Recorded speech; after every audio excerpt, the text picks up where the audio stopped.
¿Crees que eres una buena persona? A lo largo de tu vida estoy seguro de que te has cruzado tanto con gente buena como con gente mala. Y también estoy bastante convencido de que en términos generales no consideras que tú seas uno de los malos. Tienes tus momentos bajos, cometes errores como todo lo demás y puedes cagarla y tratar mal a alguien, es algo normal. Nadie es perfecto, pero a grandes rasgos estás bastante convencido de ser una buena persona, ¿verdad? Pues hoy vengo a cuestionar eso. Vengo a criticar esa falsa moral que te hace pensar que eres el bueno. Vengo a reivindicar que el humano es malo por naturaleza y que la crueldad forma parte de nuestro ser, y vengo a hacerlo de la mano de Dostoyevsky y con ejemplos reales. Ya hemos hablado bastante sobre el amor, hoy toca hablar de otra faceta humana. Hoy toca hablar del mal.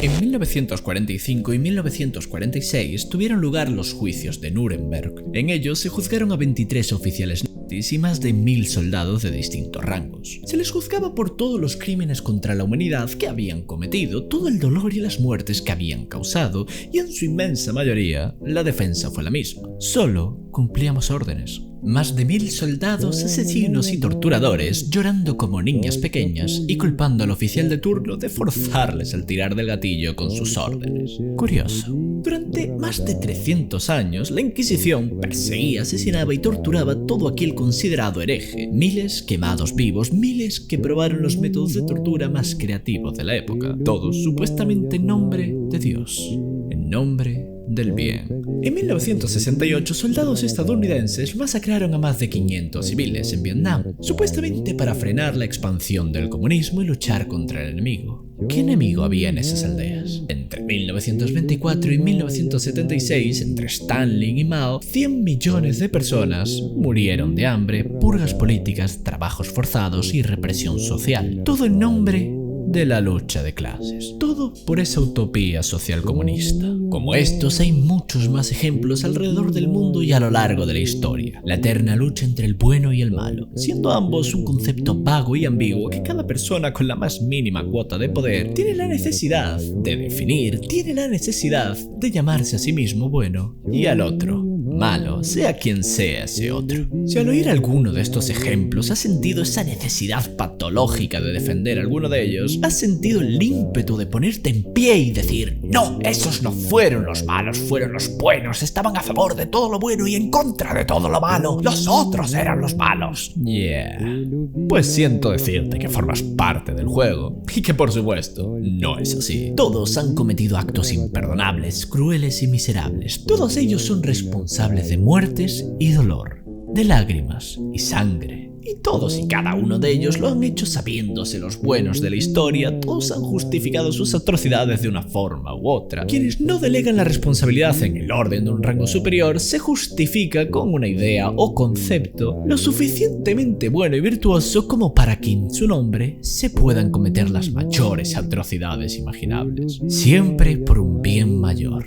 Si hay algo que tenemos en común es que todos somos monstruos. Algunos solo son mejores escondiéndolo. La persona que te habla de virtud, que busca el poder, que condena la maldad, justificará sus propios pecados. Los crímenes más graves no se cometen por villanos, sino por aquellos que se consideran justos. Como siempre, nadie cree que es el malo de la película. Quien está convencido de su propia virtud justificará cualquier crueldad, cualquier traición, cualquier mal que pueda llevar a cabo. Y por ello es mucho más peligroso que alguien que sabe lo que es. No hay nada más fácil que negar la maldad que uno hace, y no hay nada más difícil que entenderla. La línea entre el bien y el mal no está entre naciones o clases, no está entre ideologías y factores identitarios.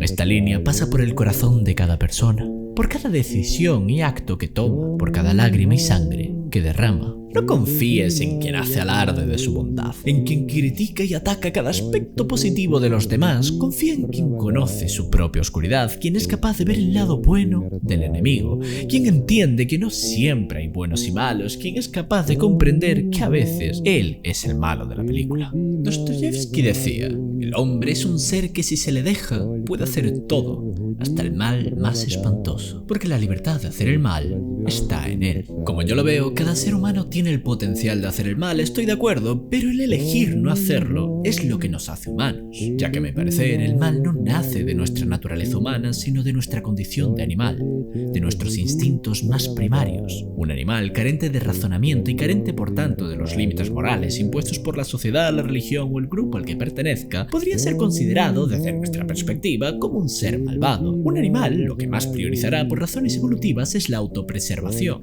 es decir, lo que más priorizará es su vida. Si llegado el momento se está muriendo de hambre, se comerá lo suyo sin pensarlo. Entender que matar está mal es algo inherentemente humano. Para el resto de especies, al carecer de razonamiento, no parece que la vida de otros tenga ningún valor para ellos. Por eso estoy de acuerdo con que el mal es prácticamente innato en el ser humano, ya que una persona solo necesita un contexto adecuado para ver los actos más despreciables como justificables. Sin embargo, el no ceder a los instintos, el elegir no cometer esos actos, es algo que solo un humano puede hacer. Y puede que desde la comodidad digamos que nunca haríamos estos actos, que no habría contexto o situación que justifique a nuestros ojos este mal. Pero honestamente, no creo que sea cierto. Lo único que necesitamos es sufrir, ya que el sufrimiento destruye a una persona y expone su naturaleza. Algunos se romperán, sucumbirán al dolor y al sufrimiento y cederán todo el control sobre su propia vida, convirtiéndose en las marionetas de los que sí ambicionan el poder. Otros se arrastrarán en su miseria y se erguirán más fuertes, despojados de la ilusión de la paz,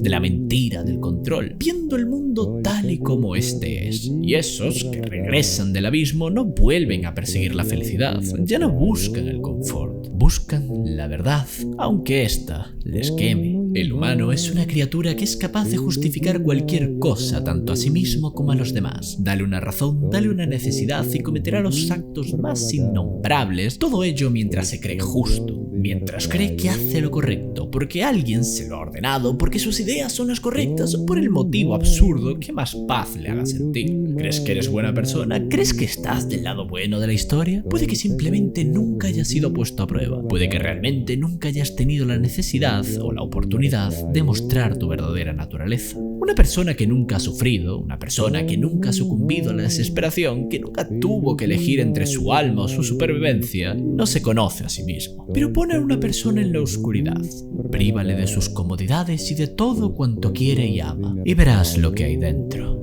A veces ni siquiera es necesario llegar a tanto, a veces solo necesitas darle a una persona poder. Hablemos de la prisión de Stanford. En 1971, el psicólogo Philip Zimbardo y su equipo llevaron a cabo un experimento que se convertiría en la muestra más clara del mal latente en la naturaleza humana. Consistía en una simulación de una prisión en la que unos cuantos estudiantes de la Universidad de Stanford fueron divididos en dos grupos, prisioneros y carceleros. Se construyeron celdas reales en el sótano del edificio donde se realizó los experimentos pretendiendo emular de la manera más real posible una cárcel de verdad. Celdas individuales con una cama, un inodoro, barrotes y todo lo demás. El experimento estaba diseñado para durar 2 semanas.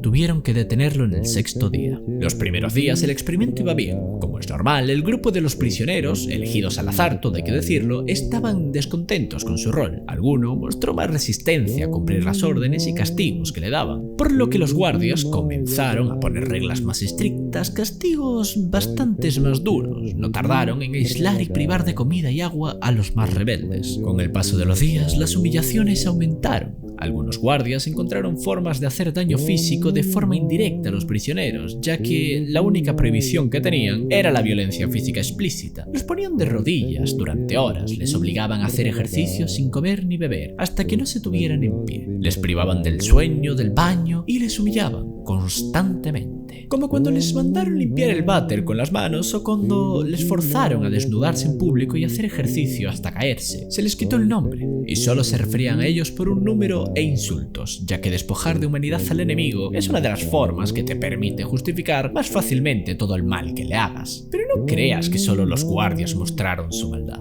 Varios prisioneros se aliaron con los guardias en esos ataques y agresiones a los otros con tal de librarse de algunas humillaciones. Aunque todos los participantes de este experimento habían sido seleccionados expresamente por su salud mental y estabilidad, el experimento mostró rápidamente que no hacía falta ser un criminal o un sádico para que un ser humano cometiera acto de una crueldad extrema. Es curioso que no se detuvo porque el psicólogo Zimbardo de los cojones, profesor de estos chicos, considerase que se había llegado demasiado lejos. Fue debido a la intervención de una aprendiz suya, Cristina, la cual no estuvo desde el principio del experimento y que el mismo día en que entró en este y vio por primera vez el estado de los sujetos, salió aterrorizada y presionando a la universidad para que parase esto. Me pregunto, sin embargo, qué habría pasado si Cristina hubiera estado desde el principio. Me pregunto si también lo habría acabado viendo justificable como Zimbardo. Sinceramente, creo que sí. En fin, el mal es algo inherente al ser humano, está arraigado en cada célula de nuestro cuerpo, en cada instinto que lucha por tu supervivencia. Puedes negarlo, puedes fingir que no está ahí, que eres un ser virtuoso con una moral intacta. Simplemente esperemos que nunca te veas en esa situación en la que tengas que demostrarlo. En fin, yo soy Charlie, gracias por llegar hasta aquí, dadle like y suscribiros si os ha gustado, gracias a los miembros del canal y nos vemos